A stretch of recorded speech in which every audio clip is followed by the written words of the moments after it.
Hi, welcome to another gardening video by Successful Gardens. My name is Gary, and today we're going to be talking about seed starting. I'll show you the steps of how to start seeds indoors with plants like tomatoes, peppers, and onions so that they can grow and be ready for your garden in about 6 to 8 weeks. So let's get going.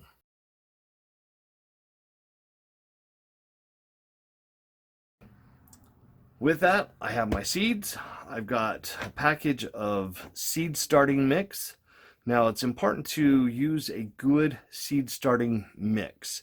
You can tell the difference between a regular potting soil and a seed starting. A seed starting mix is a finer grain. It's been ground, and so the particles are smaller. And so when you're starting your seeds, some of the really tiny seeds, they can get lost, or water can actually flush down through the soil. So that's why you want to start with a seed starting mix versus a regular potting soil. Here's the difference between a seed starting mix and a regular potting mix. As you can see with this regular potting mix, it has a coarser blend of peat moss, perlite, these little roots. Now this is from the peat bogs, and so those are perfectly fine to be inside there, and you'll often find those now. But with this coarseness, little tiny seeds, these are broccoli seeds. Now if I were to plant a broccoli seed into that coarseness of potting soil, that seed would get lost and sometimes would get washed away or washed too deep down into the potting soil. So that's why you would want to use a seed starting mix, because you can see how tiny or how fine that potting soil is, or the seed starting mix is, compared to what those seeds are.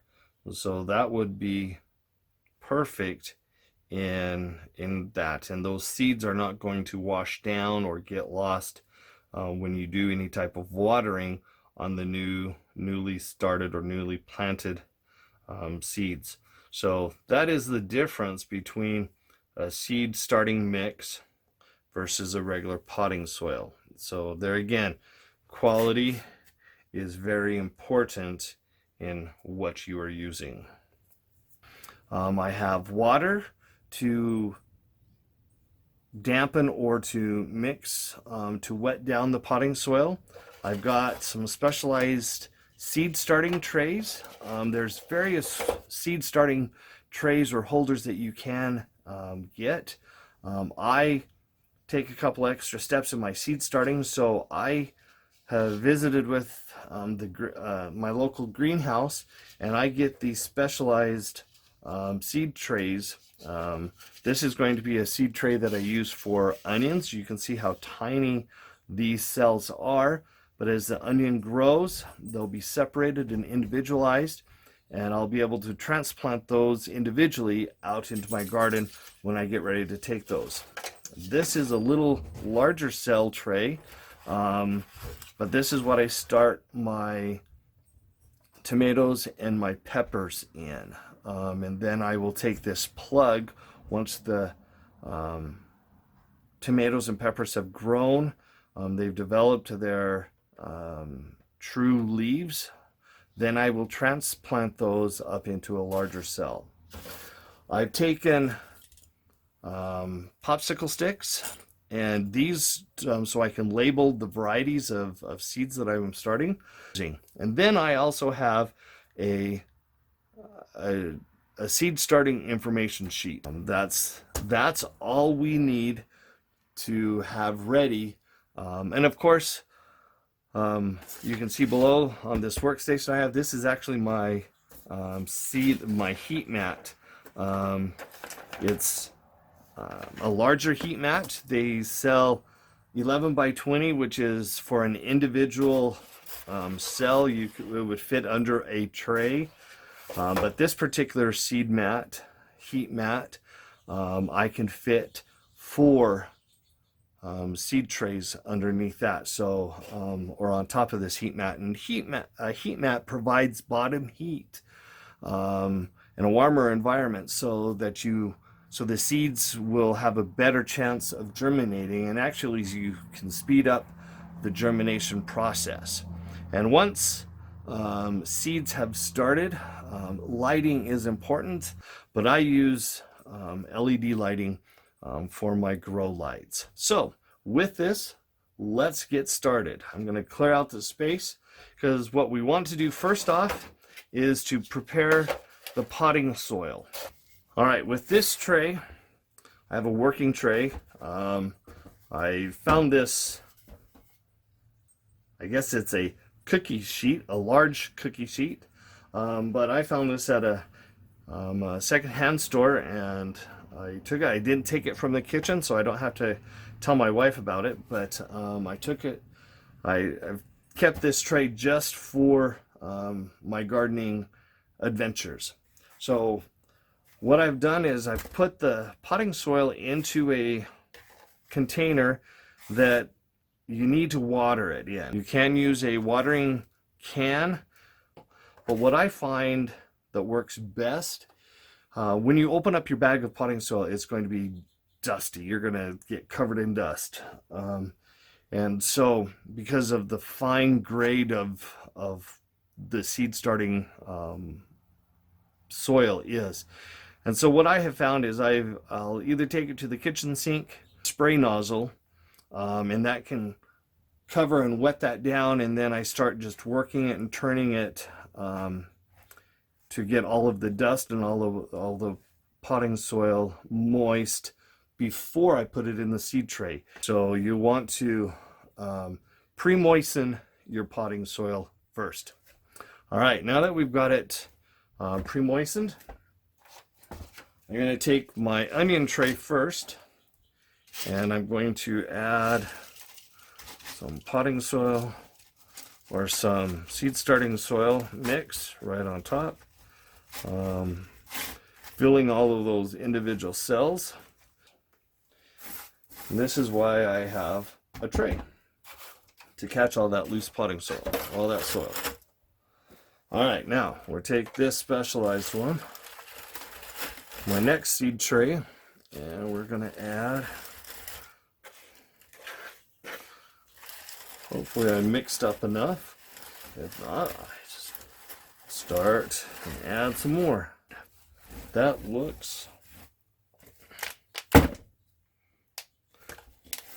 the internal cells look nice and full. So now let's choose which varieties of tomatoes and peppers I'm going to grow this year. All right, now that we have our seed trays filled, we're ready to plant the seeds, or at least decide which seeds we're going to do. What I'm mostly interested in is my onions. I've got peppers, and then my tomatoes. So I'm going to start red onions, and then I'm going to start some Spanish sweet, or the sweet Spanish goes in seeds. So on my records, so I know what I'm going to be doing, let's see, I'm going to write onions, and the variety is going to be a red burgundy,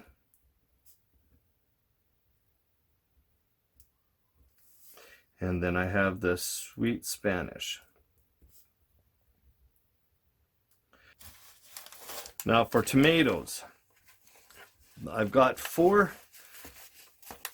my tomatoes into 4 different types. I have cherry tomatoes, I've got the Roma or the sauce tomatoes, I've got a medium-sized slicer. This medium-sized slicers are usually about the size of, let's say, a tennis ball.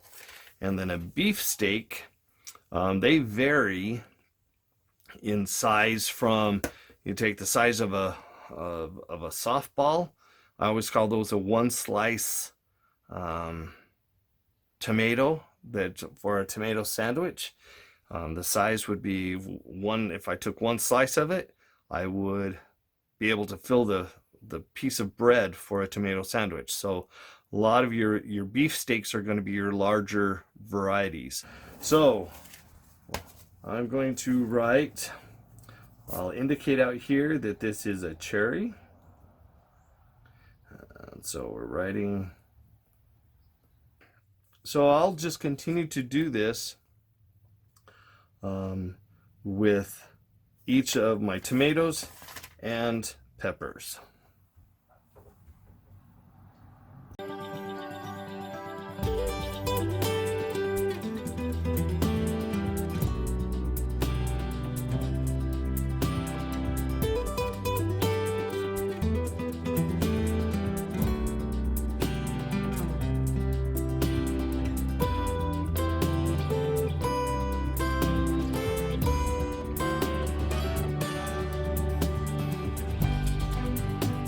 Now that I've got these all marked, I went in and marked the garden tags. I have the varieties down on this, on my information sheet. And now before I get everything ready, I can go into my computer and update so I can read all my notes and make the adjustment in the spacing. And that way I will be able to mark and indicate and record now all of the varieties together. So let's get everything ready for planting the seeds now. So I'm going to start off with my tomatoes.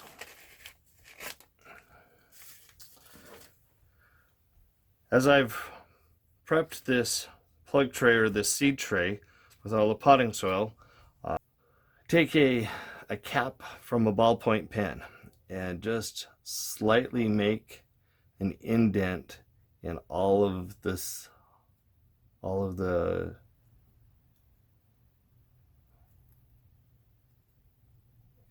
cells. And this will allow for the seeds to seat themselves or to be, and if I give them a little depth on that, then they will have plenty of room. They won't get washed out. They won't transfer from tray to tray. Now I have all the seed resting spots pushed in all the cells, and so now we'll just go ahead and start planting the seeds. So we're going to start with the giant Belgiums. I have the tag there. I open up the packet.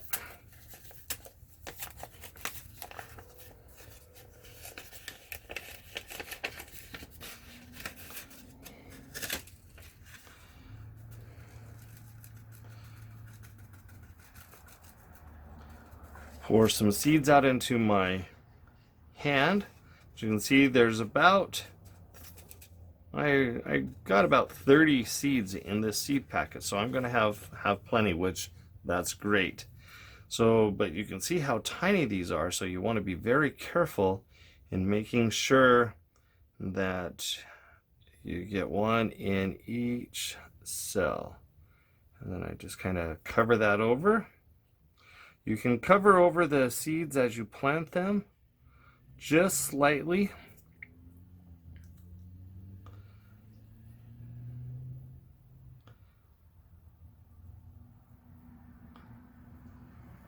Or you can get all of the seeds planted and then at the very end just put a slight little light coating of additional seed starting mix over it, just to make sure you slightly cover the seeds. So now I'll continue to do this with all the other varieties of tomatoes and peppers.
All right, now that we've got all the seeds planted, I did a slight covering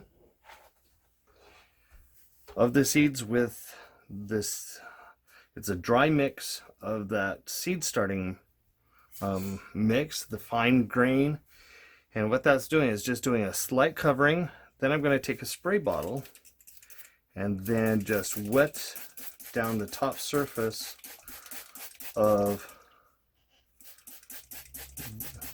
the seeds. And that will,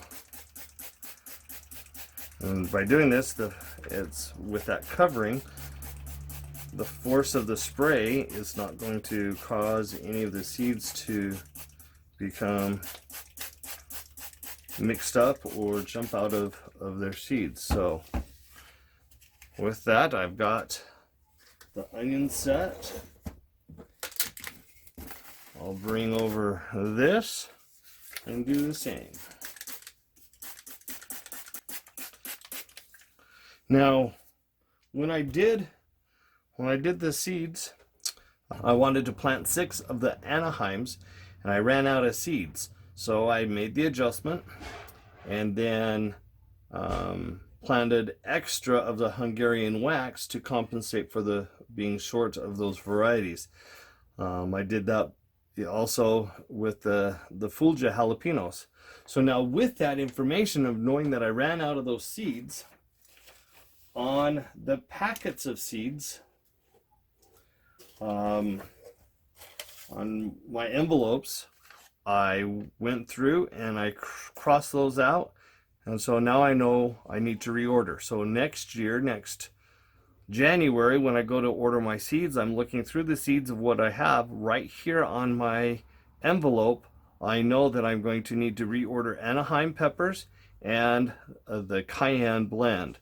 I had ordered a garden salsa this year, so this is a new packet, but I ran out of my older seed. So with that, those notes right there on that envelope, I've got it covered, and I'll be ready, and it won't be a guessing game next year when I go to order my seeds. All right, so now I've got all the seeds planted. They're moistened. I will now get ready to turn on the heat mat, and I need to cover up the seeds. Now, some of those seed starting trays, if you buy them in the at a retail store, the greenhouse, or the garden center, will have a plastic covering. And what that is doing is you're creating a greenhouse effect on yours. It's a high humidity.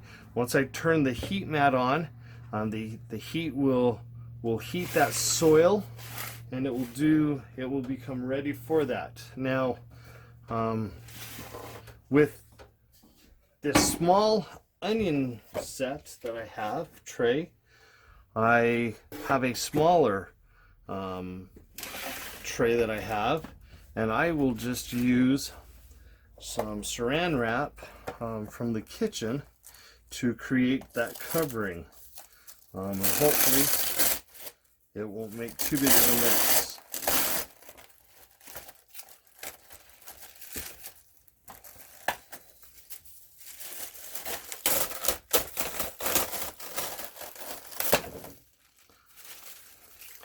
So there, I just place that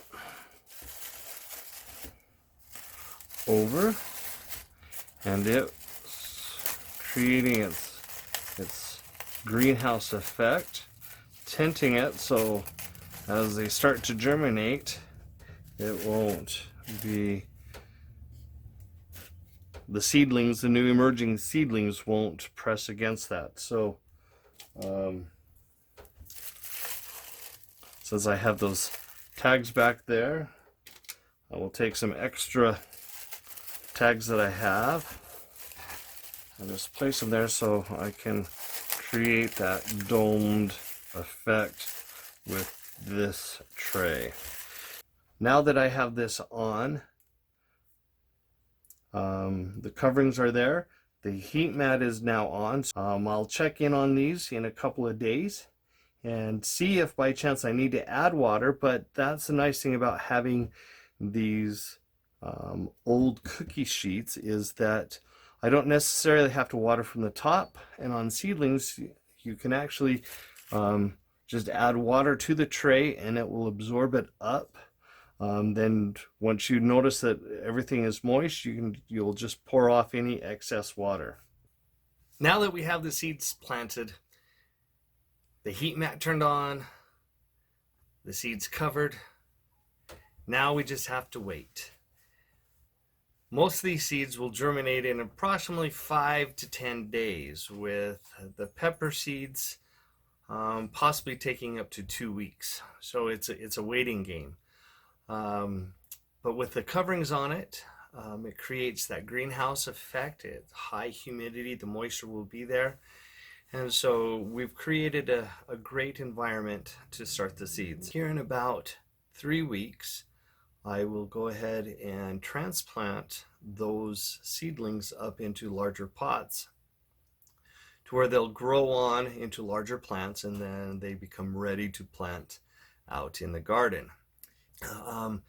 If you have found this video helpful, but you want to read about it, if reading would help you, I've authored a book on seed starting. The links are in the comments section below, the information section below. So you can click on those and purchase one of those books if you so desire. Thank you for watching this. Hit that like button if you would, and make sure that you are also subscribed to this channel for successful gardening ideas, tips, and videos. Thank you, and until next time, keep growing.